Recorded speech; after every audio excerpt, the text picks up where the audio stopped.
Bonjour et bienvenue dans cette nouvelle vidéo.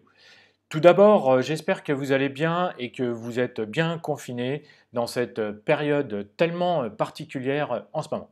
Dans cette vidéo, on va aborder un thème qui est vraiment très sombre. On va plonger dans le côté obscur de l'UX design. On va parler de dark patterns. Les dark patterns, on va regarder qu'est-ce que c'est que les dark patterns, qui l'utilise, à quoi ça sert, et puis surtout je vais vous donner un exemple et on va regarder également comment essayer de s'en débarrasser ou en tout cas d'y faire attention. Allez, c'est parti, les dark patterns, go!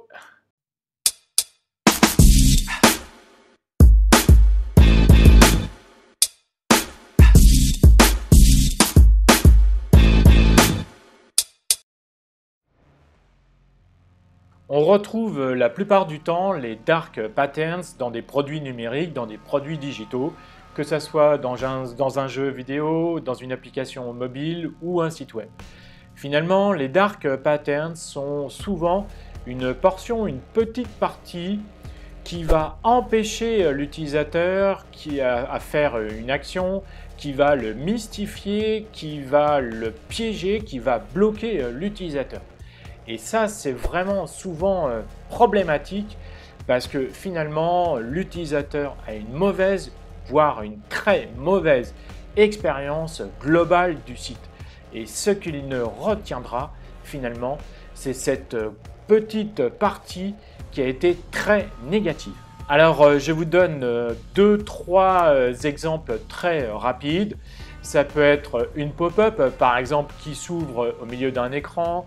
Ça peut être une case qui est cochée d'avance alors que l'utilisateur ne l'a jamais cochée.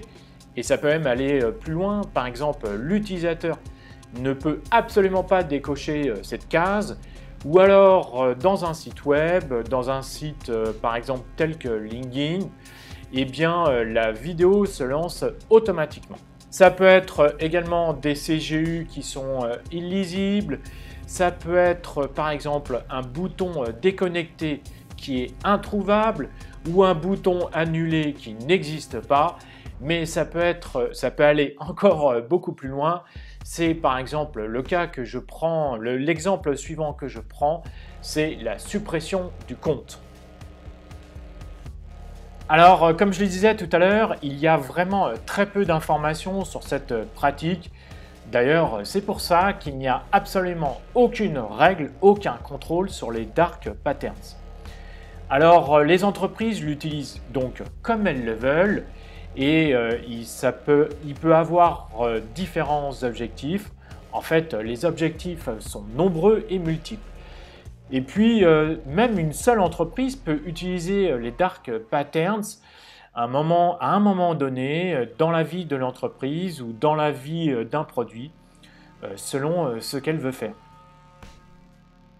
Ça peut être, par exemple, de collecter des données, vos données personnelles. Ça peut être pour augmenter le trafic web d'un site. De ne pas vous faire abandonner le panier. Ça peut être aussi par exemple de vous faire souscrire à des offres, de vous forcer à regarder un article ou de vous forcer à regarder une vidéo en particulier, de vous empêcher de lire les CGU parce qu'ils sont vraiment très boarding limite avec une certaine loi. Donc en fait, vraiment, il y a différents objectifs. Ça peut être vraiment très controversé. Comme des milliers de Français durant cette pandémie, j'ai voulu me faire livrer mes courses ou voir si je pouvais avoir accès à un drive. Là, effectivement, bon, le parcours et l'expérience dans ce site est vraiment très compliqué, mais ça, c'est un autre sujet. Donc, j'ai créé mon compte que l'on voit ici, en haut à droite. Et ensuite, j'ai voulu tout simplement me supprimer mon compte puisque je n'en avais absolument plus du tout l'utilité. Donc, tout simplement, et on voit qu'il y a un bouton déconnecter, mais ce n'est pas ce bouton déconnecter que je souhaite. Je souhaite vraiment supprimer mon compte.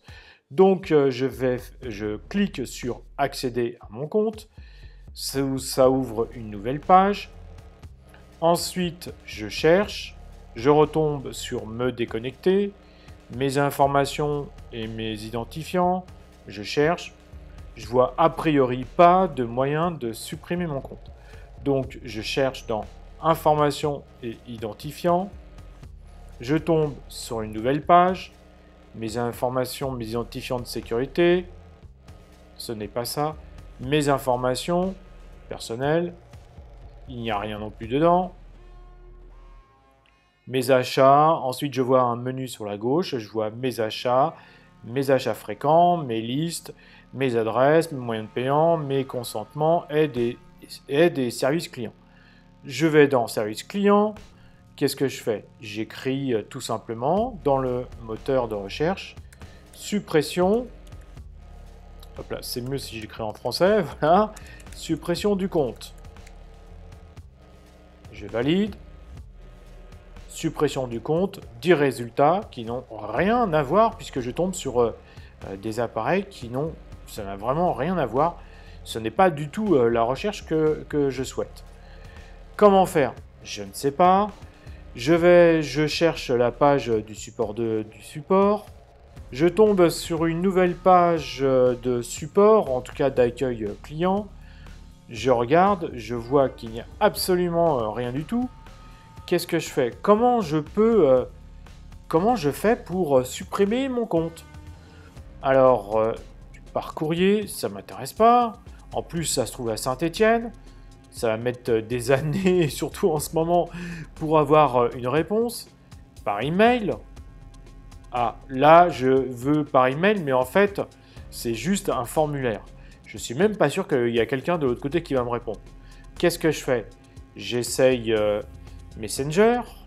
Besoin d'aide? Bonjour et bienvenue chez Carrefour. Suite à la situation sanitaire exceptionnelle, on vous met tout en œuvre pour garantir votre sécurité en magasin grâce à des actions concrètes. Ok, moi je ne sais pas s'il y a vraiment quelqu'un qui me répond derrière. Bonjour, merci de supprimer immédiatement SVP mon compte sur votre site web. Message reçu, compte tenu de la situation exceptionnelle, le délai de réponse est allongé. Nous mettrons tout en œuvre pour vous répondre dès que possible. Nous vous remercions d'avance pour votre patience et votre compréhension et vous souhaitons de prendre soin de vous et des autres. Ok, moi je fais pouce vers le bas, délai rallongé de combien de temps, exceptionnel pour tout le monde, voilà.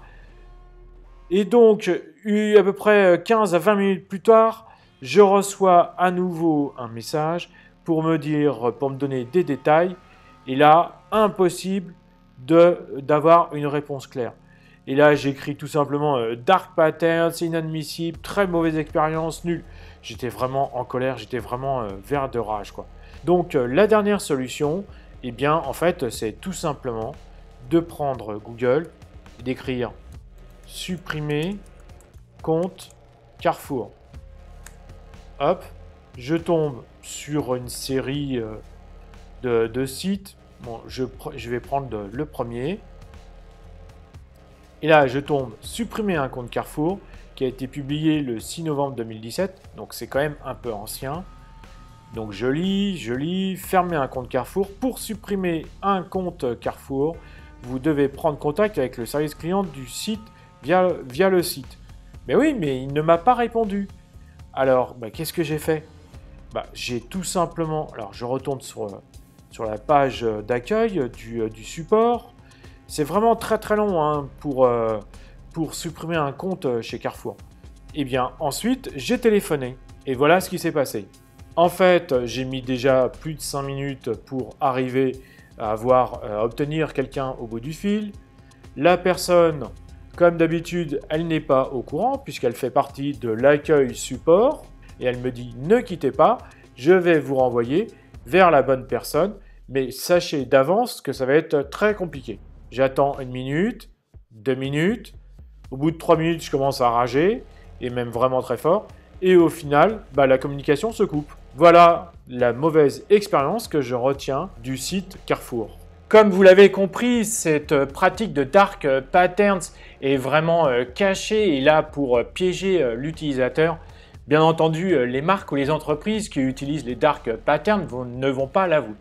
Donc du coup, il n'existe pas non plus de site officiel qui recense et qui dénombre les dark patterns. Certains sites vont vous présenter un certain nombre de dark patterns. Peut-être même que les UX designers qui sont autour de vous vont pouvoir vous en citer quelques-unes qui sont plutôt connues. Mais en tout cas, il n'existe pas vraiment de site officiel. C'est un peu dommage parce que cela permettrait également de montrer à des designers plutôt juniors le mauvais côté de cette pratique. En tout cas, malheureusement, comme je vous le dis, il n'existe pas de site officiel qui recense tout ça. Alors finalement, comment protéger l'utilisateur? Comment ne pas se laisser piéger par les dark patterns? En fait, la première chose que j'ai envie de vous dire, eh bien, c'est de bien lire le site. Effectivement, certains sites ou applications ne vont pas vous donner totalement, c'est de bien regarder la page, de bien regarder comment elle fonctionne. Parce que souvent, l'utilisateur a tendance à cliquer assez rapidement ou à taper à cet endroit dans une application mobile assez rapidement. Mais c'est vrai que les dark patterns aussi sont là des fois pour tromper l'utilisateur. Donc d'abord, la première chose, c'est surtout de bien lire. La seconde chose que je peux vous conseiller, c'est de bien faire attention à l'ergonomie. C'est-à-dire qu'il faut bien faire la différence entre les boutons annulés et les boutons validés. Des fois, ils sont inversés. La plupart du temps, je vous le rappelle que le bouton validé doit se trouver à droite et le bouton annulé à gauche. Ça, en tout cas, c'est ce que j'ai appris en ergonomie d'application mobile. Ensuite, le troisième élément, eh bien, c'est de bien regarder les cases à cocher. Cela peut faire énormément la différence, mais vous allez voir, vous n'allez pas vous ennuyer. Ensuite, le quatrième élément, c'est surtout de ne pas cliquer trop vite ou ne pas taper trop vite pour valider une page, pour valider un achat. Regardez bien ce qu'il y a de tout compris, par exemple dans un récapitulatif, par exemple lors d'un achat, pour vider et acheter son panier, il faut bien faire attention. Surtout, le cinquième élément, c'est aussi de ne pas hésiter à revenir en arrière s'il y a quelque chose qui a été mal compris. Certains sites ou applications mobiles peuvent vous empêcher et là, on tombe dans le dark pattern. Comme vous l'avez compris, les dark patterns sont absolument l'opposé de ce que l'on appelle le design éthique. Alors, bien entendu, en amont, vous avez des objectifs commerciaux et marketing qui ont été définis en amont et qui sont importants et essentiels pour un site web, un jeu vidéo ou une application mobile. En tout cas, ce qu'il ne faut pas perdre de vue, ce sont surtout les besoins et les attentes des utilisateurs qui devront sortir avec une expérience positive. Car vraiment, si vous oubliez les utilisateurs, vous n'allez pas aller vraiment très loin. Maintenant, c'est à vous de jouer. Il suffit tout simplement de participer en écrivant dans les commentaires votre plus mauvaise expérience utilisateur. Ou également, si vous n'en avez pas, et peut-être que vous connaissez des dark patterns vraiment sombres, vraiment trash, que vous voulez absolument dénoncer, eh bien c'est à vous d'écrire tout ça dans les commentaires en dessous de cette vidéo. Voilà, maintenant cette vidéo est à présent terminée. J'espère qu'elle vous aura vraiment intéressé. Si c'est le cas, n'hésitez pas à mettre un pouce en l'air. J'attends également vos commentaires, vos appréciations. N'oubliez pas de partager également cette vidéo sur vos réseaux sociaux, sur votre site web, dans votre blog, partout où vous voulez. Voilà, en tout cas, merci de me suivre encore. Je vous dis à très bientôt pour une prochaine vidéo. Ciao, ciao!